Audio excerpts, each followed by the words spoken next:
हमें जो चैप्टर पढ़ना है, पहला चैप्टर है अपना साइंस का, फिजिक्स का, कौन सा? Light, reflection and refraction. ठीक है, तो यार ऐसी कोई तोप चीज नहीं है, ये चीज आप 8वीं में भी पढ़ के आए हो, 9वीं में भी पढ़ा है, 10वीं में भी पढ़ोगे, 11वीं में नहीं पढ़ोगे, लेकिन 12वीं में फिर से पढ़ोगे, है ना?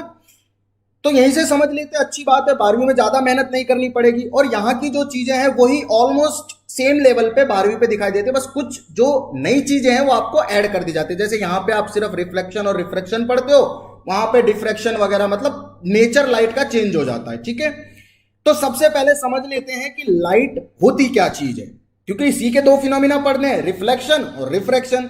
लेकिन भैया रिफ्लेक्शन और रिफ्रैक्शन को समझने से पहले ये तो समझने की लाइट है क्या चीज। तो लाइट के बारे में स्टार्ट करते हैं पढ़ना। अब इस चैप्टर में हमें जो पढ़ने हैं फिनोमिना वो होंगे रिफ्लेक्शन एंड रिफ्रैक्शन। रिफ्लेक्शन हम पढ़ेंगे किससे? प्लेन सरफेस से।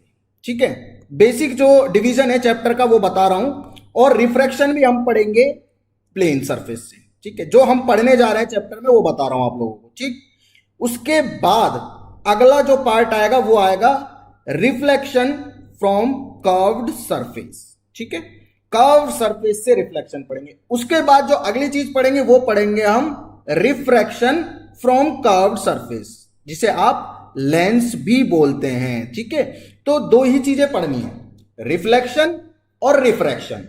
और रिफ्लेक्शन को पढ़ना है दो तरीके से, एक प्लेन सरफेस से और दूसरा कर्व सरफेस से। ठीक, रिफ्रैक्शन को भी पढ़ना है सेम ही दो तरीके से, एक प्लेन सरफेस से और एक कर्व सरफेस से। ये हो गया बेसिक डिवीजन हमारा चैप्टर का। अब इसमें नई नई चीजें हमारे सामने आती जाएंगी, वो चीजें समझते हैं और स्टार्ट करते हैं चैप्टर को लाइट के साथ में। तो यार लाइट क्या है पहले मैं आपको बता देता हूं। अगर लाइट की डेफिनेशन की बात की जाए तो क्लास वाइज जैसे आप आगे बढ़ते जाओगे इसकी डेफिनेशन चेंज होती रहेगी। कभी आपको बताया जाएगा कि ये ड्यूअल नेचर है, लाइट पार्टिकल भी है, लाइट वेव भी है। कभी आपको बताया जाएगा कि light is just a form of energy. ठीक है, तो आपको क्या याद रखना है? सिर्फ light is a form of energy. ठीक है, light is a form of energy, ये आपको डेफिनेशन 10वीं के लेवल पे याद रखनी है। और लाइट क्या करती है? Which enables us to see object. ठीक है, अब आपको लाइट की इंपॉर्टेंस समझ में आएगी। ठीक है, थोड़ा सा कहानी को स्टार्ट करते हैं। एक्चुअल में मुझे चीजें कहानी के फॉर्मेट में बताना ज्यादा पसंद है, बच्चों के दिमाग में रहती है। ठीक है, तो कहानी सुनो। अपने कमरे में रात में आपने देखा होगा जब लाइट चली जाती है, ऐसा बोलते हैं ना कि लाइट नहीं आ रही, बिजली नहीं आ रही, गांव में बोलते हैं ना, तो कुछ भी दिखाई नहीं देता। या रात के टाइम में अगर आप सारे लाइट वाइट सब बंद कर लो, बल्ब बंद कर लो, ट्यूबलाइट बंद कर लो, कोई लाइट नहीं जल रही, तो आपके कमरे में जितनी भी चीजें रखी हुई आपको दिखाई नहीं देती। आपके कमरे में रखी हुई अलमारी दिखाई नहीं देती, आपके कमरे में रखा हुआ बेड दिखाई नहीं देता, पंखा रखा हुआ नहीं दिखाई देता। लेकिन दिन में आपको बल्ब जलाने की भी जरूरत नहीं पड़ती, आप आराम से विजिबल होती है, चीजें आराम से नजर आती हैं। तो दिन में ऐसा क्या हुआ जो रात में नहीं? दिन में मुझे चीजें नजर आ रही थी बिना बल्ब जलाए हुए, भाई मुझे पंखा दिख रहा था, मुझे कुर्सी दिख रही थी, मुझे दीवार दिख रही थी, लेकिन रात में कुछ भी नहीं दिख रहा है।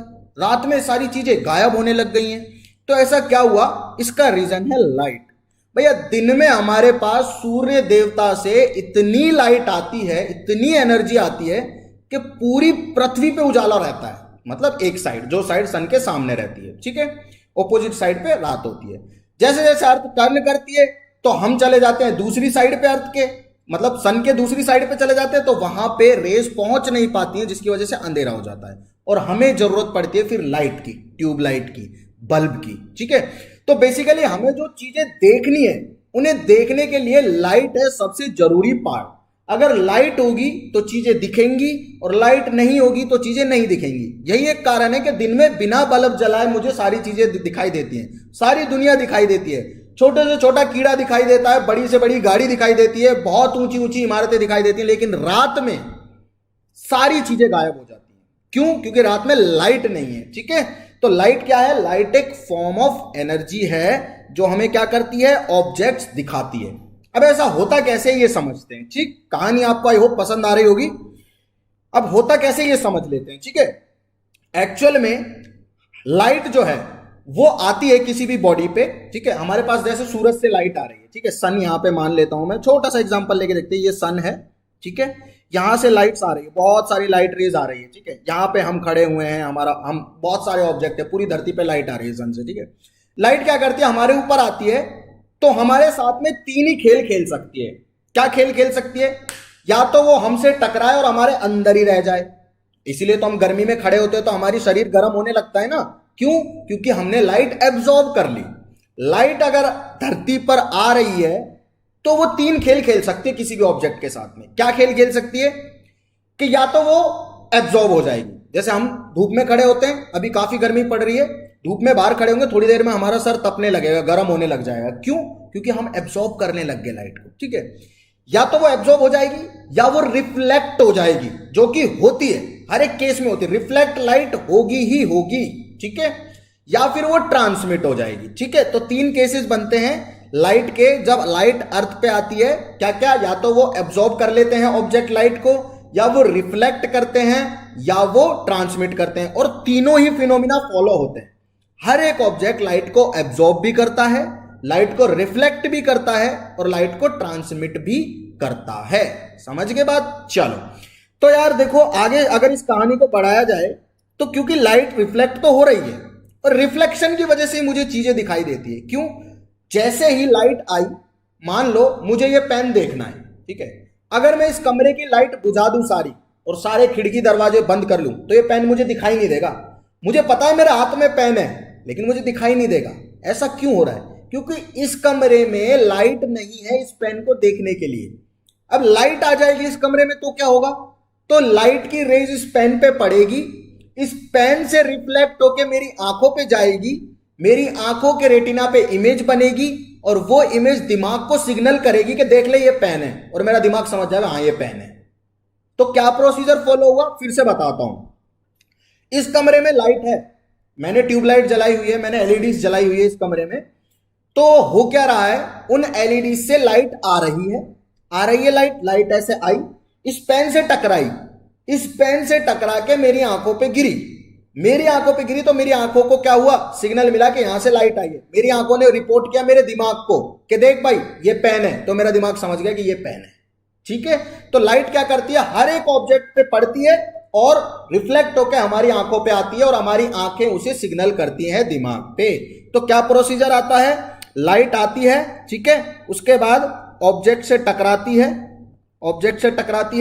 फिर क्या होती है, ऑब्जेक्ट से टकरा के रिफ्लेक्ट होती है और हमारी आईज पे गिरती है। ये जनरल प्रोसीजर होता है। फिर आंखें तो सिग्नल विग्नल कर देती है दिमाग को कि देखो भैया ठीक है, ये पेन है, ये हाथ है, ये बाल है, ये सब चीजें हैं जो भी नजर आ रही हैं, जो भी चीजें आपको नजर आती हैं, पहले उन पे लाइट गिरती है, फिर लाइट वहां से रिफ्लेक्ट होकर हमारी आंखों पे आती है, फिर हमारी आंखें उसे दिमाग को रिपोर्ट करती है, ठीक है। ये जनरल देखने का तरीका होता है। तो लाइट के बारे में आपको कहानी आई होप क्लियर हो चुकी है कि लाइट क्या होती है, कैसे हमें चीजें दिखाई देती हैं। आगे बढ़ते हैं। अगर ये चीज क्लियर हो गई आप लोगों को, तो हो क्या रहा है, रिफ्लेक्शन। तो रिफ्लेक्शन तो पढ़ना इंपॉर्टेंट फिनोमिना अपने आप बन गया। अगर रिफ्लेक्शन नहीं होगा तो लाइट कैसे मुझे देखेंगी, कैसे चीजें, मान के चलो मुझे कुछ भी देखना है, कुछ भी XYZ कुछ भी, जैसे मैं अगेन एग्जांपल देता हूं, यही पेन मुझे देखना है, तो लाइट आई, टकराई, फिर रिफ्लेक्ट होकर मेरे पास आई, तो अगर यहां रिफ्लेक्शन नहीं होता तो वो लाइट मेरे पास नहीं आती, तो मुझे दिखाई नहीं देती। तो रिफ्लेक्शन तो भाई अपने आप में एक नंबर चीज हो गया कि ये तो मुझे पढ़ना ही पढ़ना पड़ेगा, क्योंकि देखने में मदद कर रहा है यार चीजों को, ठीक है। तो इंपॉर्टेंट फिनोमिना है। तो हम रिफ्लेक्शन क्यों पढ़ रहे हैं, क्योंकि ये हमें चीजों को देखने में मदद करता है। अब बात करते हैं चैप्टर की, अब स्टार्टिंग करते हैं चैप्टर की। ये तो हो गई कहानी की बात, आगे चलते हैं, ठीक है। अब आगे अगर मैं चलूं तो यार देखो, रे ऑफ लाइट, ठीक है, कुछ बेसिक डेफिनेशंस है जो आपको बार बार चैप्टर में मैं यूज करूंगा, वो डेफिनेशंस को तो आपको समझ में आना चाहिए वो क्या होते हैं, ठीक है। रे ऑफ लाइट क्या होती है समझो। मैंने बोला अगेन सेम एग्जांपल, लाइट आई ऐसे ऐसे एलईडी से निकल के, बल्ब से निकल के, और इस पेन पे टकराई, ठीक है। लाइट क्या करी, यहां से आई और इस पेन पे टकराई। अब वो जो लाइट की एक किरण आ रही है, यानी कि लाइट जो आ रही है, उस लाइट को मैं रे बोल सकता हूं अगर मैं उसकी प्रोपगेशन की डायरेक्शन में तीर का निशान लगा दूं तो। मतलब कैसे, कि मान लो ये कोई ऑब्जेक्ट है जिससे लाइट निकल रही है, ठीक है, इससे लाइट निकल रही है ऐसे चारों डायरेक्शन में, ठीक है, इस तरह से। अब अगर मैं कोई भी एक डायरेक्शन पकड़ लूं कि भैया मैं इधर की डायरेक्शन पकड़ रहा हूं, तो मैंने इधर की डायरेक्शन में जाके ऐसे तीर का निशान लगा दिया, तो ये कहलाएगी रे ऑफ लाइट। तो रे ऑफ लाइट क्या होती है? डेफिनेशन बिल्कुल सिंपल है कि draw a line in the direction of propagation of light. और अगर उस लाइन को मैंने ड्रॉ कर दिया, लाइट की डायरेक्शन में, जिस डायरेक्शन में लाइट जा रही है उस डायरेक्शन में एक लाइन बना दो, वो रे है बस। क्योंकि लाइट हमें दिखाई तो नहीं देती। अब लाइट आ रही है, मान लो आपने बल्ब जलाया हुआ है, बल्ब से लाइट आपकी आंखों पे आ रही है, तो आपको दिखाई थोड़ी दे रही है कि भाई ये देख लाइट आ रही है, लाइट आ रही है, लाइट आ रही है, लाइट आ रही है, नहीं दे रही दिखाई। लेकिन अगर आपने माना कि बल्ब से लाइट आ रही है आपकी तरफ, तो आपने बल्ब से और अपनी खुद की आंख की तरफ एक लाइन खींच दी, तो वो लाइन बन गई लाइट की रे। ठीक है, तो लाइट रे क्या होता है? लाइट रे होता है line drawn in the direction of propagation of light. ये नोट कर लो, छोटी छोटी डेफिनेशन है। अगर ये डेफिनेशंस याद रखोगे, वैसे तो एक एक मार्क्स के क्वेश्चन 10th क्लास में पूछ लिए जाते हैं, मतलब फाइनल एग्जाम्स की मैं बात करूं, और इंपॉर्टेंट भी है। ठीक है, ये चीजें हम आगे यूज करेंगे इसलिए इंपॉर्टेंट है, राइट। तो line drawn in the direction of propagation of light, कि भैया जिस डायरेक्शन में लाइट जा रही है उस डायरेक्शन में मैंने एक लाइन खींच दी, वो हो गई रे ऑफ लाइट। अब आ जाते हैं अगली टर्म पे, जो टर्म मैं बार बार यूज करूंगा, जो टर्म आपको क्वेश्चंस में मिलेगी, जो टर्म आपको एग्जांपल्स में मिलेगी। टर्म क्या है? Beam of light. अब ये बीम क्या है? बीम का मतलब हो गया कि अभी तो मैंने क्या किया, एक रे ली। मतलब एक रे ली का मतलब क्या है कि भाई लाइट आ रही थी, उस डायरेक्शन में एक लाइन खींची मैंने। अगर बहुत सारी खींच दूंगा तो वो बन जाएगी बीम। यानी कि बहुत सारी रेस को अगर मैं इकट्ठा कर लूं पास पास, तो वो क्या बन जाएगा? Beam of light. तो बीम क्या है? Beam is nothing but simply collection of rays. बहुत सारी रेस जो है, अगर उनको साथ साथ मिला दूं तो वो रेस का क्या बन जाएगा? बीम बन जाएगा। ठीक है, समझ में आ गया? आपने देखा भी होगा, कभी घर बनते हैं तो बीम दिए जाते हैं, तो बीम में क्या होता है, बहुत सारे ऐसे सरिये लगाए जाते हैं। ठीक है, और बहुत सारा उसमें क्या किया जाता है, मतलब मसाला डाला जाता है। ठीक है, वो जो भी मटेरियल होता है, जो भी कंपाउंड सा मटेरियल डालते हैं, सीमेंट वगैरह, और उसमें पत्थर छोटे छोटे, रोड़ी बजरी जो भी डालते हैं, तो वो क्या होता है, वो बहुत पास पास रखी जाती है उन चीजों को, तो वो क्या बन जाता है? बीम बन जाता है। तो किसी भी चीज को आप पास पास रख दो तो वो क्या बन जाएगा? बीम। तो बहुत सारी रेस को पास पास रख दोगे तो क्या बन जाएगा? Beam of rays. तो इसको सिंपली हम लाइट की भाषा में बीम बोलते हैं, क्योंकि लाइट पढ़ रहे हैं हम, तो बीम, भाई घर वाला बीम तो बोलेंगे नहीं, और ना छोटा बीम बोलेंगे, तो क्या बोलेंगे? Beam of light. Beam of light क्या होता है? बहुत सारी रेस को अगर मैं पास पास ले आऊं तो वो बन जाता है बीम ऑफ लाइट। ठीक है, अब ये बीम तीन तरीके के हो सकते हैं यार। देखो, कोई भी चीज पास आ रही है तो उसमें तीन फैक्टर बन सकते हैं, कि या तो वो सिमेट्रिकली पास आए, या फिर वो दूर दूर जाने की कोशिश करे, या फिर वो कन्वर्ज होने की कोशिश करे एक जगह पे। मतलब अगर आप पास लेके आ रहे हो किसी भी चीज को, तो ये तो है नहीं कि बहुत आराम से प्यार से पास आ जाएगी वो, कि भाई ये लाइट है, ये रे पकड़ी, चल भाई रे, एक रे ये हो गई, चल भाई दूसरी रे पकड़ी, दूसरी रे ये हो गई, चल भाई तीसरी रे पकड़ी, तीसरी ये हो गई। इतना आसान नहीं होता है। ठीक है, लाइट की खुद की प्रॉपर्टी है कि वो कैसे आना चाहती है। हम थोड़ी ना पकड़ के लाएंगे लाइट को, लाइट की खुद की मर्जी है वो हमारे पास कैसे आना चाहती है। ना तो हमें दिखाई देती, ना हम छू सकते, ना हम पकड़ सकते, ना हम कंट्रोल कर सकते। तो लाइट की मर्जी है वो हमारे पास कैसे आना चाहती है ना। तो वो आती है तीन तरीके से। कैसे कैसे?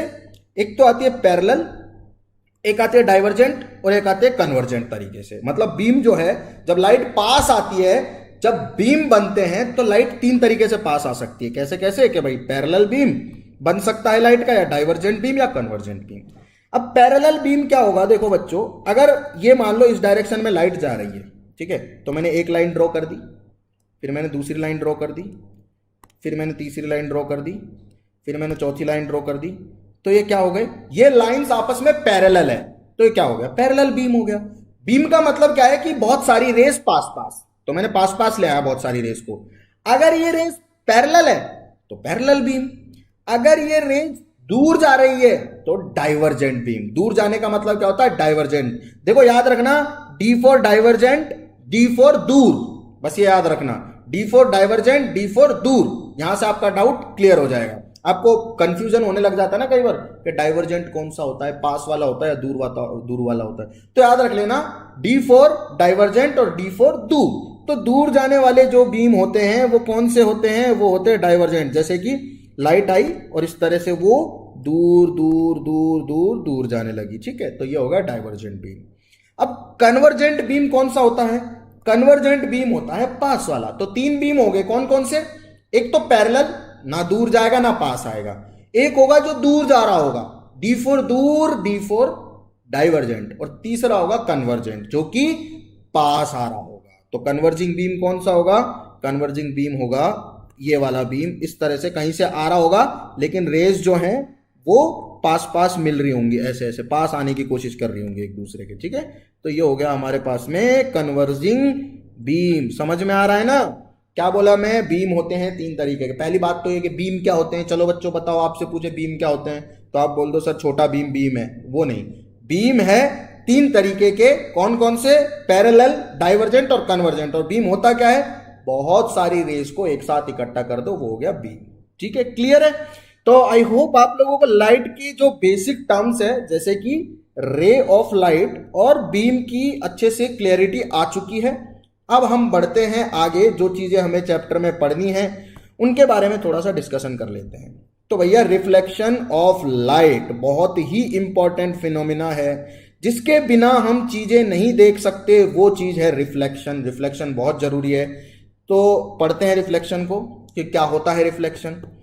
तो भैया रिफ्लेक्शन क्या है, ये आपको 8वीं क्लास से समझाया गया था। अभी भी मैंने बोला था कि लाइट आई, इस पर टकराई और वापस मेरे पास आ गई, मतलब कि इसके अंदर नहीं गई, टकरा के मेरे पास आई। तो हुआ क्या कि जब भी लाइट किसी बाउंड्री से टकराती है और वापस बाउंस कर जाती है उसी मीडियम में जिस मीडियम से वो आई है, इसे कहते हैं रिफ्लेक्शन ऑफ लाइट। क्या कहते हैं रिफ्लेक्शन ऑफ लाइट? जब भी लाइट की रे आती है, किसी सरफेस से टकराती है और उस सरफेस के अंदर जाने की बजाय वापस लौट जाती है उसी मीडियम में। देखो यहां क्या हो गया, इधर एयर है और इधर पेन है, ठीक है। तो पेन दूसरा मीडियम है, एयर एक पहला मीडियम है। तो पहले मीडियम से आ रही है लाइट रे ऐसे आराम से, ठीक है, आ रही है आ रही है आ रही है, टकराई, टकरा के वापस एयर में आ गई, क्योंकि मैं तो एयर में हूं ना, तो मेरे पास आ रही है, मुझे तभी तो पेन दिखाई दे रहा है। तो टकरा के वापस एयर में आ गई, तो क्या हो गया? रिफ्लेक्शन। तो रिफ्लेक्शन का मीनिंग क्या हुआ, समझ में आ चुका होगा कि अगर लाइट की रे किसी मीडियम में जा रही है और किसी सरफेस को टकराती है, किसी बाउंड्री को टकराती है, सरफेस को टकराती है और टकरा के उसी मीडियम में लौट जाती है, तो इसे क्या कहते हैं? रिफ्लेक्शन ऑफ लाइट, ठीक है। तो डेफिनेशन आप लोग लिख सकते हैं, बहुत समझदार बच्चे हैं, आपको बहुत अच्छे से पता है कि रिफ्लेक्शन ऑफ लाइट क्या होता है। लिखो अपने आप से, जो भी समझ में आया वो अपने आप से लिखो, जैसे मन करता है वो लिखो कि जब एक लाइट रे एक मीडियम से आती है और किसी सरफेस पे टकराती है तो वापस बाउंस हो जाती है सेम मीडियम में, इस फिनोमिना को बोलते हैं हम रिफ्लेक्शन ऑफ लाइट। मैं लिख देता हूं कि व्हेन लाइट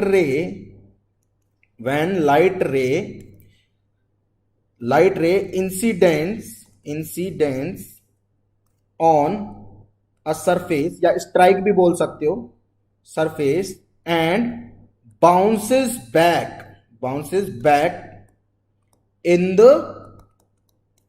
सेम मीडियम, ठीक है। सेम मीडियम में अगर वो वापस बाउंस कर रही है तो इसे बोलते हैं हम रिफ्लेक्शन ऑफ लाइट, ठीक है। क्लियर हो गई कि भैया लाइट की रे आई, टकराई और वापस उसी मीडियम में आ गई जिससे आ रही थी, आई टकराई, अंदर नहीं गई, अंदर चली जाती तो फिर मामला गड़बड़ हो जाता, फिर ये कुछ और फिनोमिना बनता।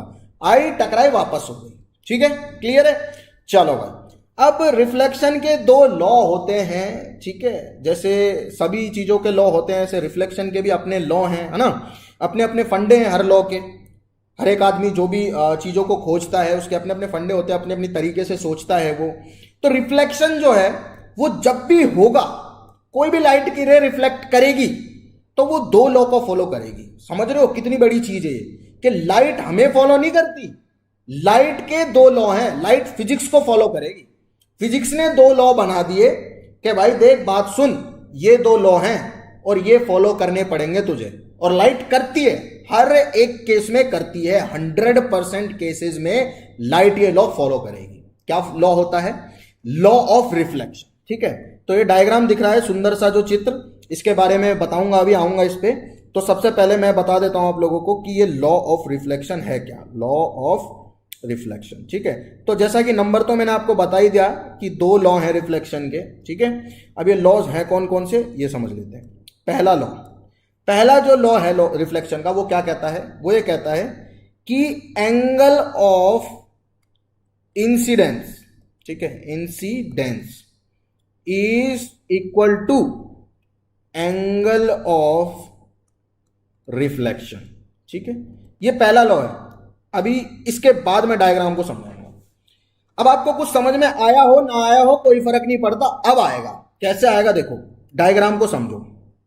ये डायग्राम है, ये हो गया मिरर। अभी यहां पे रिफ्लेक्शन किससे दिखाया हुआ है, प्लेन मिरर से। ये किसी से भी सरफेस से हो सकता है, ये भाई किसी आदमी से भी हो सकता है। अगर आप मुझे देख रहे हो तो मेरे ऊपर लाइट गिर रही है, लाइट गिर के कैमरा में रिफ्लेक्ट हो रही है और कैमरा से वो सिग्नल आपके तरफ भेजा जा रहा है और आप अपने फोन में या लैपटॉप में या जहां पे भी देख रहे हो आपको नजर आ रहा है। ठीक है, समझ में आ रही है ना चीजें। और आपको भी क्यों नजर आ रहा है, क्योंकि आपके मोबाइल के स्क्रीन पे लाइट गिर रही है और वो रिफ्लेक्ट होकर आपकी आंखों पे आ रही है, इसलिए आपको मैं दिखाई दे रहा हूं, आपका मोबाइल दिखाई दे रहा है। समझ गए, तो रिफ्लेक्शन तो भैया बहुत जरूरी चीज हो गई। ठीक, अब रिफ्लेक्शन के फिनोमिना को जब भी लाइट फॉलो करेगी तो 2 काम होंगे। पहला काम होगा कि एंगल ऑफ इंसिडेंस बराबर होगा एंगल ऑफ रिफ्लेक्शन के। अभी एंगल ऑफ इंसिडेंस क्या है, इसके लिए आपको छोटी छोटी चीजों को समझना पड़ेगा। ठीक है, शक्तिमान देखा ना बचपन में, छोटी छोटी मगर मोटी बातें, तो वही है, इनको समझना बहुत इंपॉर्टेंट है। देखो क्या है मोटी बातें, समझो। जब भी लाइट की रे इंसिडेंट होती है किसी भी सरफेस पे, मतलब कि जो आ रही है रे, आ रही है, जैसे इनकमिंग कॉल होता है ना, ऐसे इंसिडेंट रे है। इनकमिंग कॉल का मतलब क्या हो रहा है, आता हुआ कॉल। तो इंसिडेंट रे का मतलब क्या, आती हुई रे। तो इस सरफेस से अगर रे को क्या करना है, रिफ्लेक्शन करना है, तो यहां से रे आ रही है। ठीक है, इस सरफेस पे कहां से आ रही है, ये आ रही है। ये तीर का निशान लगा के दिखा दिया ना, जिधर ये तीर का निशान होता है समझ लो उधर रे जा रही है। ठीक है, तो ये रे ऐसे आ रही है। ठीक है, इसे बोल दिया मैंने इंसिडेंट रे। अब ये रे जा कैसे रही है, रिफ्लेक्शन के बाद जो जाती है, जैसे आउट गोइंग कॉल होती है ना, हम करते हैं यानी कि भेज रहे हैं कहीं, तो ऐसे इस सरफेस से दूर कौन सी रे जा रही है, ये जा रही है। ठीक है, नजर आ रही है, इसे बोलते हैं हम रिफ्लेक्टेड रे। ये काम तो समझ में आ गया, इंसिडेंट रे क्या होती है और रिफ्लेक्टेड रे क्या होती है।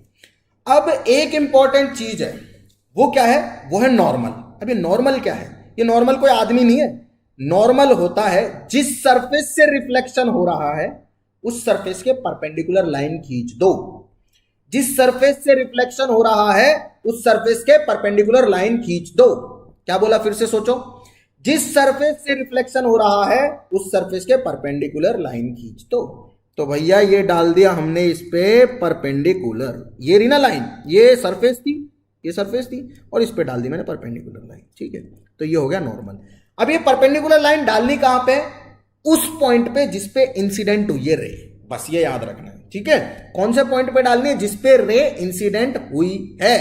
समझ में आ गया, परपेंडिकुलर लाइन डालनी है जिस सरफेस से रिफ्लेक्शन हो रहा है। मान लो ये सरफेस है, इस पे से रिफ्लेक्ट करवानी मुझे लाइट, ऐसे आई ऐसे गई, तो मैंने इस पे परपेंडिकुलर डाल दिया। और ये परपेंडिकुलर किस पॉइंट पे डालना है, जिस पॉइंट पे रे आ रही है, इधर आई है ना, तो इसी पॉइंट पे डालना है। ठीक है, क्या करना है आपको, हमेशा परपेंडिकुलर डालना है जिस सरफेस से रिफ्लेक्शन हो रहा है उस सरफेस पे, और किस पॉइंट पे, जिस पे रे आई, इस पे आई ना, तो ये डाल दो। ठीक है, समझ में आ गया। तो ये हो गई इंसिडेंट रे, ये हो गई रिफ्लेक्टेड रे, ये हो गई नॉर्मल। अब नॉर्मल वो बंदा है जिससे हमें सारे एंगल मेजर करने हैं। एंगल कहां से मेजर करने हैं बताओ, एंगल मेजर करने हैं नॉर्मल से। तो ये नोट डाल के लिखोगे, बच्चे कंफ्यूज हो जाते हैं, मैं अभी सवाल करवाऊंगा तो आपको समझ में आ जाएगा चीजों का, कि सारे के सारे एंगल कहां से लिए जाते हैं, नॉर्मल से लिए जाते हैं। नोट डालेंगे बच्चे छोटा सा एक, ठीक है, तो यहां पे एक नोट डाल लेते हैं, अपनी कॉपी में एक 10 का नोट डाल लो। नोट क्या है, नोट ये है कि angles are measured from normal. कहां से नापे जाते हैं सारे एंगल, नॉर्मल से नापे जाते हैं, या बोल सकते हैं कि नॉर्मल से मेजर किए जाते हैं सारे एंगल। ठीक है, 2 ही एंगल है। अब नॉर्मल से जो इंसिडेंट रे का एंगल है, ये रहा नॉर्मल। नॉर्मल कहां है, ये रहा भाई, ये नॉर्मल दिख गया मुझे। ठीक है, ये रहा नॉर्मल, और ये रही इंसिडेंट रे। ठीक है, अब नॉर्मल से जो इंसिडेंट रे का एंगल है उसे बोलते हैं एंगल ऑफ इंसिडेंट, और क्योंकि इंसिडेंट आई से स्टार्ट होता है तो इस एंगल को बोलते हैं एंगल आई। ठीक है, और नॉर्मल से जितना एंगल रिफ्लेक्टेड रे बनाती है रिफ्लेक्टेड का मतलब जाने वाली रे जितना एंगल बनाती है नॉर्मल से उसे बोलते हैं एंगल ऑफ रिफ्लेक्शन यानी कि आर। ठीक है, रिफ्लेक्शन किससे स्टार्ट होता है? आर से स्टार्ट होता है तो उसे एंगल आर बोलते हैं। इंसिडेंट्स किससे स्टार्ट होता है? आई से स्टार्ट होता है तो उसे एंगल आई बोलते हैं। ठीक, समझ में आ गया? तो हमने क्या पढ़ा, एक बार फटाफट रिवाइज करते हैं जल्दी से, फिर आगे बढ़ते हैं। ठीक है, हमने पढ़ा कि कोई भी सरफेस है उस पे से रिफ्लेक्शन हो रहा है। रिफ्लेक्शन तो होगा, 100% होगा, हर एक सरफेस से होगा, तभी तो दिखाई दे रहा है मेरे भाई, नहीं तो दिखाई कैसे देगा? ठीक है, तो रिफ्लेक्शन के लिए क्या जरूरी है? एक लाइट आएगी और वो उसी मीडियम में जाएगी, तो दो लाइट एक रे जरूरी है। कौन सी रे? जो आई टकरा के वापस गई। ठीक है, तो इनको दो रे मान लेते हैं ना, एक ही रे तो एक ही है आई, और वही टकरा के जा रही है, लेकिन दो पार्ट में मान लेते हैं। आने वाली रे को बोल रहे हैं इंसिडेंट, जाने वाली को बोल रहे हैं रिफ्लेक्टेड।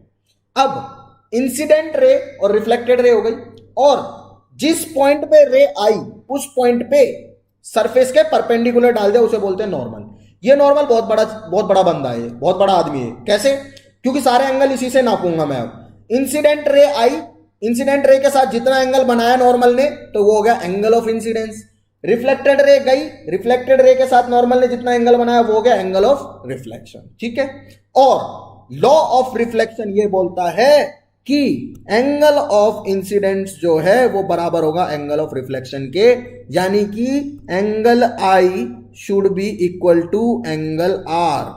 इसका मतलब क्या हुआ बच्चे? इसका मतलब ये हुआ कि नॉर्मल के साथ जितने एंगल पे रे आएगी नॉर्मल के साथ उतने पे ही जाएगी। समझ गए क्या बोला मैं? जितने पे आएगी उतने पे ही जाएगी, लेकिन किसके साथ? नॉर्मल के साथ। बस इसीलिए मैंने बोला नॉर्मल बड़ा बंदा है। इस कहानी में नॉर्मल को याद रखना है बस। सारे एंगल कहां से मेजर होंगे? नॉर्मल से। ठीक है, इंसिडेंट हो रिफ्लेक्टेड हो मतलब नहीं है, नॉर्मल बड़ा बंदा है, नॉर्मल को याद रखना है, इससे एंगल मेजर होंगे। ठीक है, अब जितने पे आएगी उतने पे जाएगी। मजा है ना कहानी में? अब देखो मैं आपको सवाल करवाता हूं। पहला, ये तो पहला ही लॉ चल रहा है, दूसरा तो बहुत ही बेसिक है, इसे समझो पहले। ठीक है, मान लो मेरे पास में एक सरफेस है, ये रही। ठीक है, ये सरफेस हो गई। अब इस सरफेस पे मैंने कहा कि एक रे आती है इस तरह से आई। ठीक है, और मैंने बोला नॉर्मल के साथ ही 60 डिग्री एंगल पे आ रही है। तो आप क्या करोगे? पहले तो जहां पे आई है रे वहां पे एक नॉर्मल बनाओगे। तो क्योंकि ये सरफेस है रिफ्लेक्शन की तो इसके परपेंडिकुलर मुझे नॉर्मल डालना है, मतलब जिस सरफेस पे रिफ्लेक्शन हो रहा है उसके परपेंडिकुलर लाइन खींचनी है। और कहां खींचनी है? जहां पे रे इंसिडेंट हुई है वहां पे। ठीक है, खींच दी मैंने लाइन। अब ये लाइन आई, ठीक है, तो ये वाला एंगल कितना हो गया? 30 डिग्री। मान लो ऐसा सवाल में दिया हुआ है कि 30 डिग्री पे नॉर्मल से कोई रे आ रही है। ठीक है, तो आप बोलोगे कि सर एंगल ऑफ इंसिडेंस यानी कि इंसिडेंट रे का नॉर्मल के साथ एंगल वो हो गया 30 डिग्री। मैं बोलूंगा बिल्कुल सही बात है। अब मैं पूछता हूं बता भाई ये जाएगी कितने पे? तो आप बोलोगे सर आप ही ने तो कहा था जितने पे आएगी उतने पे ही जाएगी। तो भेज दो इसको, ये भेजो 30 डिग्री पे, भेजो 30 डिग्री पे। तो इसका मतलब रिफ्लेक्शन, ये रिफ्लेक्टेड रे कितने डिग्री पे जाएगी नॉर्मल के साथ? 30 डिग्री पे। तो एंगल ऑफ रिफ्लेक्शन कितना हो गया? एंगल ऑफ रिफ्लेक्शन हो गया 30 डिग्री। तो आया ना मजा? बस ये चीज सीखनी थी आपको पहले लॉ में। पहले लॉ में हमने क्या सीखा कि जितने पे आएगी उतने पे जाएगी, लेकिन किसके साथ? नॉर्मल के साथ। आपके साथ, मेरे साथ नहीं, सिर्फ नॉर्मल के साथ। नॉर्मल के साथ ही आएगी और नॉर्मल के साथ ही जाएगी। ठीक है, तो सारे एंगल कहां से मेजर होंगे? नॉर्मल से। ठीक, ओके, एक और सवाल करते हैं। चलो मेरे मन की शांति के लिए एक और सवाल करते हैं। क्या सवाल है? देखो मान लो ये अपने पास में कोई सरफेस है, चलो यहां बनाते हैं, थोड़ा नीचे बनाते हैं ना। लेट्स से ये कोई सरफेस है। अब इस सरफेस पे एक रे आती है सरफेस के साथ 30 डिग्री पे। क्या बोला मैंने? एक रे आती है सरफेस के साथ 30 डिग्री पे, सरफेस के साथ 30 डिग्री पे। तो आप क्या करोगे? सरफेस से 30 डिग्री ऊपर एक रे डाल दोगे। ठीक है, तो मान लो कि भैया ये हो गई आपकी रे, ये आई सरफेस से 30 डिग्री पे। ठीक है, आ गई, ये वाला एंगल है 30। ठीक है, अब मैंने पूछा कि अब बताओ एंगल ऑफ रिफ्लेक्शन कितना होगा। आप बोल रहे हो सर ये सवाल, ये तो चुटकी में कर दें, करके दिखाओ भाई। फिर कैसे करोगे? तो आपको सबसे पहले क्या करना है? सबसे पहले तो आपको जिस पॉइंट पे रे आ रही है उस पॉइंट पे सरफेस के परपेंडिकुलर डालना है। तो डालो परपेंडिकुलर, ये गया परपेंडिकुलर, हो गया सरफेस के परपेंडिकुलर। ठीक है, ओके। अब क्या होगा? अब जैसे ये सरफेस के परपेंडिकुलर डाल दिया, अब आपको इंसिडेंट रे का एंगल देखना है नॉर्मल के साथ। ये नॉर्मल है ना, नॉर्मल के साथ एंगल देखने हैं भैया। सरफेस के साथ एंगल दे दे तो गच्चा मत खा जाना, ठीक है। सरफेस के साथ एंगल देके वो आपको कंफ्यूज करने की कोशिश करेगा कि भाई सरफेस के साथ एंगल दे दिया 30 पे, तो बस बच्चे ये चीज याद रख लेते हैं कि जितने पे आई है उतने पे जाएगी, तो 30 पे आ रही तो 30 पे जाएगी। लेकिन ये लाइन भूल जाते हैं बस नॉर्मल के साथ। नॉर्मल बड़ा बंदा है स्टोरी में, ठीक है। तो नॉर्मल के साथ कितने पे आई? नॉर्मल के साथ आई 60 डिग्री पे। क्यों? क्योंकि ये तो 90 डिग्री लग रहा है। लग क्या रहा है ही भाई 90। सरफेस के परपेंडिकुलर डालते हैं तो एंगल 90 होता है ना, परपेंडिकुलर 90 एंगल तो होता है, ठीक है। तो एंगल 90 है, तो ये 30 हुआ तो बचा हुआ 60 हो गया। तो नॉर्मल के साथ 60 पे आई तो नॉर्मल के साथ 60 पे ही जाएगी। समझ में आ गया? तो एंगल ऑफ रिफ्लेक्शन कितना हो गया इस केस में? 60 डिग्री, ठीक है। अगर सरफेस के साथ 30 डिग्री पे आई तो इसका मतलब नॉर्मल के साथ कितने पे बचा? 60 डिग्री। तो नॉर्मल के साथ तो 60 डिग्री पे आई है, मुझे नॉर्मल से मतलब है। कहीं से भी आए कैसे भी आए मुझे मतलब नहीं है, मुझे नॉर्मल से मतलब है। नॉर्मल के साथ आई 60 डिग्री पे तो नॉर्मल के साथ जाएगी भी 60 डिग्री पे। पहला लॉ खत्म हुआ। दूसरा जो लॉ है रिफ्लेक्शन का, वो क्या कहता है? वो बेसिक बात बताता है। बेसिक बात क्या है कि भाई इंसिडेंट रे, ठीक है, सुनना, इंसिडेंट रे, उसके अलावा कौन सी रे? Reflected ray, reflected ray and normal. तीन चीज हो गई, ठीक है। तीनों चीजों के बीच में पहले हमने एंगल का रिलेशन बताया, अब ये कहां पे होंगे ये चीज रिलेट कर रहा हूं। Are always in the same plane. अब इसका मतलब क्या है? बच्चों को ना एक्चुअल में ये बात बड़ी लगने लग जाती है। क्या लिख दिया सर ने ये कि इंसिडेंट रे, रिफ्लेक्टेड रे और नॉर्मल सेम प्लेन में होते हैं, ठीक है। ये दूसरा लॉ है, तो समझाता हूं सेम प्लेन में कैसे होते हैं। चलो आओ ऊपर आओ, कहानी को समझो। ये डायग्राम देख रहे हो, जो ये डायग्राम नजर आ रहा है, इंसिडेंट रे, नॉर्मल, वॉर्मल सब लिखा हुआ है, ठीक है।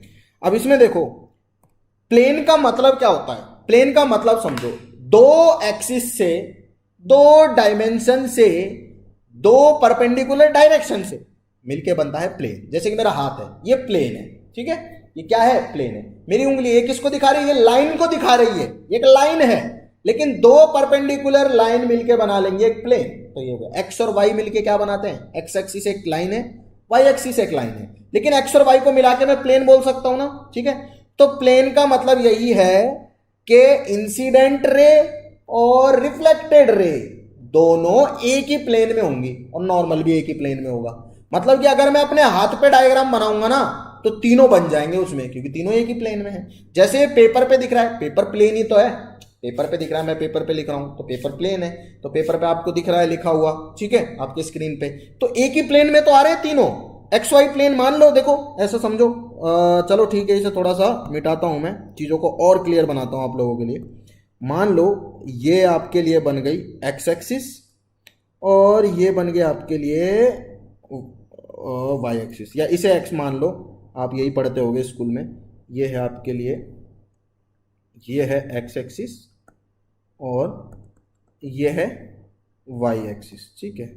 तो भैया आपको अच्छे से पता है, क्या पता है कि एक्स और वाई से मिलके एक प्लेन बना, तो तीनों एक प्लेन में नजर आ रहे हैं कि नहीं? ये रही इंसिडेंट रे, ये रही रिफ्लेक्टेड रे और ये रहा नॉर्मल, तीनों एक ही प्लेन में है। एक ही प्लेन में ना। ऐसा भी हो सकता था कि इंसिडेंट रे आई इधर, रिफ्लेक्टेड रे गई इधर और नॉर्मल है ऐसे पड़ा हुआ। मतलब एक्स वाई जेड में भी हो सकता था ना कि इंसिडेंट रे आई ऐसे गई, ठीक है, और नॉर्मल। अब मैं आपको एक एग्जांपल लेके दिखाता हूं। जैसे मानो कि ये है इंसिडेंट रे, ठीक है, ये है इंसिडेंट रे, ऐसा ही कोई रे, ठीक है, ये है रिफ्लेक्टेड रे, ठीक है। तो नॉर्मल कहां होगा? यहां बिल्कुल बीच में, और सरफेस यहां होगा। इस सरफेस से अगर रिफ्लेक्शन हो रहा है, ये इंसिडेंट रे है, ऐसे आई रे सरफेस पे टकराई, ये गई, ठीक है, और नॉर्मल होगा सरफेस के बिल्कुल परपेंडिकुलर। तो तीनों एक ही प्लेन में आ गए ना, देखो मेरे हाथ में, तीनों के तीनों हाथ में जमा हो गए। अब ऐसा भी हो सकता था कि ये आई, ये गई इधर और नॉर्मल है इधर। अब ये एक प्लेन में नहीं है, अब मेरे हाथ में नहीं है ना, देखो हाथ में सिर्फ पेन आ रहा है, ये और ये तो बाहर है, हाथ वाले प्लेन में नहीं है। तो एक प्लेन का मतलब क्या है कि कोई भी एक प्लेन हो उसमें क्या हो जाएंगे, तीनों एडजस्ट हो जाएंगे। देखो तीनों के तीनों अब इस हाथ पे रखे जा सकते हैं, ऐसे रखे जा सकते हैं, तीनों हाथ में आ रहे हैं ना, ठीक है। लेकिन अगर ये ऐसे निकल जाती तो दो हाथ में आ रहे हैं, ये नहीं आ रही, ये नहीं आ रही ना हाथ में, ये हाथ से बाहर है तो हाथ पे नहीं आ रही है, तो इसका मतलब ये आउट ऑफ प्लेन हो गई। तो प्लेन का होने का मतलब क्या है, रिफ्लेक्टेड रे, इंसिडेंट रे और नॉर्मल तीनों एक प्लेन में होंगे, मतलब कि एक प्लेन में हमेशा होंगे, ठीक है। तो ठीक है, यहां तक चीज सॉर्टेड होनी चाहिए। दो लॉस थे रिफ्लेक्शन के हमने पढ़े, कौन कौन से, रिफ्लेक्शन के दो बेसिक लॉ यार, बिल्कुल बेसिक, कौन कौन से, कि एंगल ऑफ इंसिडेंस जितने पे आएगी उतने पे जाएगी नॉर्मल के साथ, और तीनों एक प्लेन में, आने वाली जाने वाली और बीच वाला तीनों एक प्लेन में, ठीक, क्लियर। चलो अब चलते हैं आगे। आई होप आप लोगों को ये समझ में तो आ ही रहा होगा कि हम पढ़ क्या रहे हैं और क्यों पढ़ रहे हैं, ठीक है। Images plotting from plane mirror, अब हमारा चैप्टर एक्चुअल में स्टार्ट होता है। यहां तक की कहानी तो 8वीं में आपने पढ़ ली होगी कि भैया रिफ्लेक्शन क्या होता है, मैंने तो 8वीं में पढ़ ली थी, आप लोगों ने 8वीं में पढ़ ली होगी, ठीक है। अब 10वीं वाली चीजें अब स्टार्ट होती है कि इमेज कैसे प्लॉट की जाती है प्लेन मिरर से, ठीक है। अब प्लेन मिरर क्या होता है, देखो प्लेन मिरर बेसिक कोई भी मान लो आप लोग घर में जो मिरर देखते हो वो प्लेन मिरर है। प्लेन क्यों, क्योंकि वो प्लेन होता है। प्लेन मिरर बनता कैसे है ये बता देता हूं। कोई भी एक मतलब शीशा लिया, उसकी पीछे वाली सरफेस पे क्या कर दिया, पेंट कर दिया, तो अब लाइट आएगी और पार तो हो नहीं सकती क्योंकि पीछे तो पेंट है, तो वो रिफ्लेक्ट हो जाती है। रिफ्लेक्ट हो जाती है तो हमारी लाइट जो हमसे निकली वो हमें ही दिखाई देती है, इसीलिए उसे हमें क्या बोलते हैं, हमारी इमेज बोलते हैं। आप अपने आप को शीशे में देखते होगे ना, खैर आजकल तो सेल्फी वाले फोन चल गए, ठीक है, तो बच्चे आजकल शीशा कम देखते हैं, फोन में देख लेते हैं अपने आप को, लेकिन शीशा भी देखते ही होगे यार, देख लिया करो, अच्छी चीज है, ठीक है, आईना देखना अच्छी चीज है टाइम टाइम से। तो शीशा अगर आप लोग देखते होगे, घर में लगा होगा, तो आप क्या देखते हो, आप देखते हो अपनी इमेज, ठीक है, आप अपने आप को देखते हो ना। अब उसमें कुछ खास बातें होती है। खास बातें क्या होती हैं मैं बता देता हूं। आपका दायां हाथ आपका बायां हाथ नजर आता है, दायां ये है, दायां हाथ आपका बायां हाथ नजर आता है, आपका बायां हाथ आपका दायां हाथ नजर आता है, मतलब आपका उल्टा हाथ सीधा नजर आता है और आपका सीधा हाथ उल्टा नजर आता है। किसमें, शीशे में, ठीक है। लेकिन आपकी हाइट और शीशे में जो बंदा खड़ा है, मतलब आप अपने आप को देख रहे हो, वो हमेशा बराबर होती है। आप जितनी हाइट के हो ना, शीशे में आप उतनी हाइट के दिखोगे प्लेन मिरर में, देख लेना कभी भी। दूसरी चीज, तीसरी चीज, ठीक है, दो तो हो गई, तीसरी चीज क्या है कि आप शीशे से जितनी दूरी पे होते हो उतनी दूरी पे आपको अपनी इमेज दिखाई देती है। ये कमाल की बात लगती है यार बहुत। अगर आप शीशे के पास खड़े हो, जैसे ये शीशा है, मैं शीशे के पास खड़ा हूं, तो मेरी इमेज शीशे में मुझे बहुत पास दिखाई देगी। मैं जैसे जैसे शीशे से दूर जाता हूं वैसे वैसे मेरी इमेज भी दूर जा रही है शीशे से।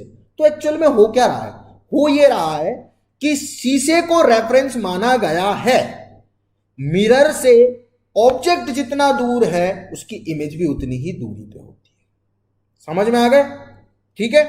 और जैसे मैं खड़ा हूं वैसे ही मेरी इमेज दिखाई देती है, मतलब मैं सीधा खड़ा हूं तो सीधी मेरी इमेज दिखाई देती है। ऐसा नहीं होता कि मैं सीधा खड़ा हुआ लेकिन इमेज में मेरा सर नीचे टांग ऊपर नजर आ रही है, ऐसा तो नहीं होता है।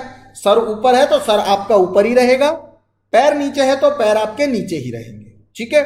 तो भैया इसको फटाफट से समझ लेते हैं कि इमेज कैसे प्लॉट की जाती है। कुछ इंपॉर्टेंट चीजें मैंने आपको बता दी हैं कि हाईलाइट जो शीशे में मिरर से जो इमेज बनती है प्लेन मिरर से, वो कैसे बनती है वो मैं बताऊंगा, लेकिन जो की हाईलाइट्स है कि भाई कैसी इमेज बनेगी वो मैं आपको बता चुका हूं, ठीक है। इमेज बनती है हमेशा इरेक्ट। अब इरेक्ट का मतलब क्या है, इरेक्ट का मतलब है सीधी। सीधी, सीधी का मतलब क्या है, सीधी का मतलब यह है कि जैसी आपका ऑब्जेक्ट है वैसी ही इमेज बनती है, ठीक है, समझ में आ गया। जैसा ऑब्जेक्ट है वैसी ही इमेज बनती है, मतलब अगर मेरा सर ऊपर है तो इमेज का भी सर ऊपर ही होगा। ऑब्जेक्ट जैसे खड़ा है ऑब्जेक्ट की इमेज वैसी ही मिलेगी, अगर सर ऊपर है तो सर ऊपर ही रहेगा, ठीक है। इसे बोलते हैं इरेक्ट। अब दूसरी प्रॉपर्टी क्या हो गई, देखो दूसरी प्रॉपर्टी हो गई अपने पास में कि दायां हाथ बायां दिखता है, बायां हाथ दायां दिखता है। क्या दिखता है, दायां हाथ बायां, बायां हाथ दायां, ठीक है। इसे बोलते हैं लेटरल इन्वर्जन, या आप सिंपल ऐसे भी बोल सकते हो कि जो इमेज बनती है, इसको बिल्कुल बेसिक अगर मैं बताना चाहूँ आप लोगों को तो आप लिख सकते हो कि लेफ्ट जो है वो क्या दिखता है, राइट दिखता है, और राइट जो है वो क्या दिखता है आपको इमेज में दिखता है लेफ्ट, ठीक है। आपका राइट लेफ्ट बन जाता है और आपका लेफ्ट राइट बन जाता है। यार ये सारी चीजें देखी हुई है आपने, मैं ऐसी चीज नहीं पढ़ा रहा हूं जो आपने कभी देखी नहीं है, ठीक है। सीधी इमेज बनती है और लेफ्ट होता है राइट, राइट होता है लेफ्ट, ठीक है। अब आपको यह भी पता है कि जितनी दूरी पे मिरर से आप खड़े होते हो उतनी दूरी पे आपकी इमेज बनती है। तो क्या बोलूंगा कि distance of object from mirror, ठीक है, is equal to distance of image from mirror, of image from mirror. मतलब कि मिरर से जितनी डिस्टेंस पे ऑब्जेक्ट होगा उतनी ही डिस्टेंस पे क्या होगा, उसकी इमेज बनेगी, ठीक है। और साइज में क्या डिफरेंस आता है, ऐसा थोड़ी ना है आपकी हाइट है मान लो 5 फुट और 3-4 इंच, मान लो कुछ भी मान लो, चलो आपकी हाइट 10वीं क्लास में 5 फुट 4 इंच मान लेते हैं, ठीक है, 5 इंच मान लेते हैं। ऐसा तो नहीं है कि आपकी इमेज जो है वो मिरर में आपको 12 फुट दिखाई देती है या 2 फुट दिखाई देती है। आपकी जितनी हाइट है ऑलमोस्ट उतनी हाइट दिखाई देती है, यानी कि जितना आपका साइज है उतना ही साइज आपको किस में दिखाई देता है, इमेज में दिखाई देता है। तो क्या है अगला पॉइंट है कि image is same size of object, मतलब इमेज जो है वो ऑब्जेक्ट के सेम साइज की होती है, ऑब्जेक्ट के साइज की होती है, ठीक है, समझ में आ गया। चलो, तो जो इमेज बनती है मिरर से उसके कुछ पॉइंट्स हैं जो हमें याद रखने। 2 नंबर का क्वेश्चन पूछा जा सकता है, भाई बताओ कि जो इमेज बनती है मिरर से, प्लेन मिरर से, वो उसकी प्रॉपर्टीज बताओ। तो आप बोलोगे वो इरेक्ट होती है, लेफ्ट राइट दिखता है, राइट लेफ्ट दिखता है, लेटरल इन्वर्जन बोलते हैं इसे। डिस्टेंस जितनी होती है ऑब्जेक्ट की मिरर से, डिस्टेंस इमेज की भी उतनी ही होती है मिरर से, और जो इमेज का साइज है वो ऑब्जेक्ट के साइज के बराबर होता है, ठीक है। अब इमेज बनती कैसे है ये समझ लेते हैं। मेन मोटिव तो हमारा वही है ना कि इमेज कैसे बनेगी। तो देखो भाई, इमेज जो बनती है वो इस तरह से बनती है। मान लो ये प्लेन मिरर हो गया, ठीक है, इसे मैं मान रहा हूँ प्लेन मिरर, ठीक है। ये हो गया मेरे पास में कोई प्लेन मिरर। प्लेन मिरर क्या होता है, एक ट्रांसपेरेंट साइड होती है, दूसरी साइड पे क्या होता है, पेंट किया होता है। तो मैं इस पेंट को ऐसे दिखा रहा हूँ, ठीक है। इसमें फिजिक्स में जो पेंट है उसे ऐसे ही दिखाते हैं, ठीक है। इस साइड पे मैंने इसके पेंट कर दिया, ठीक है। चलो इस मिरर को थोड़ा कलर दे देते हैं। ये मिरर है, ग्रीन कलर का मिरर बनाते हैं, ठीक है।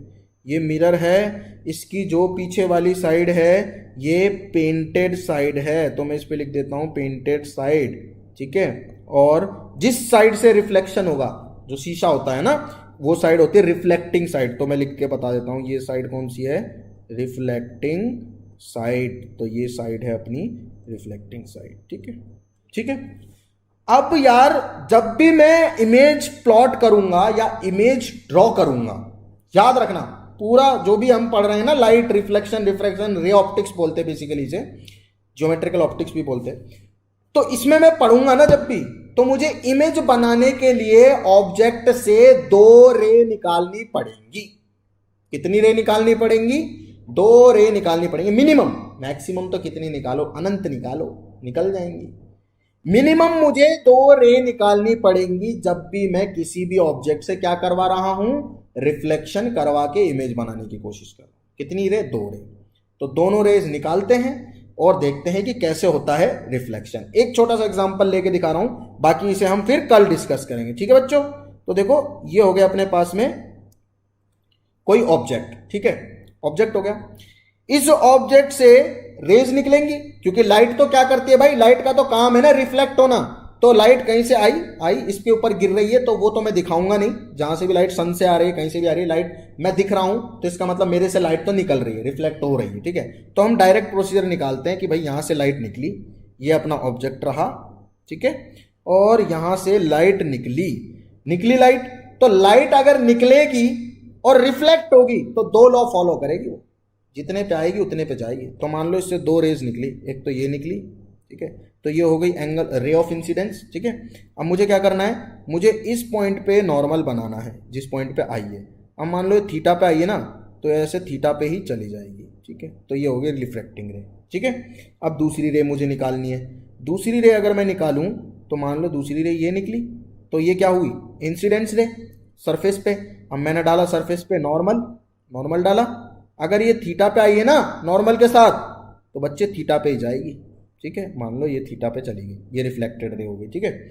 अब मुझे क्या करना है, जो रिफ्लेक्टिंग रेज है, जो रे रिफ्लेक्ट हो रही है, उन्हें एक्सटेंड करना आगे।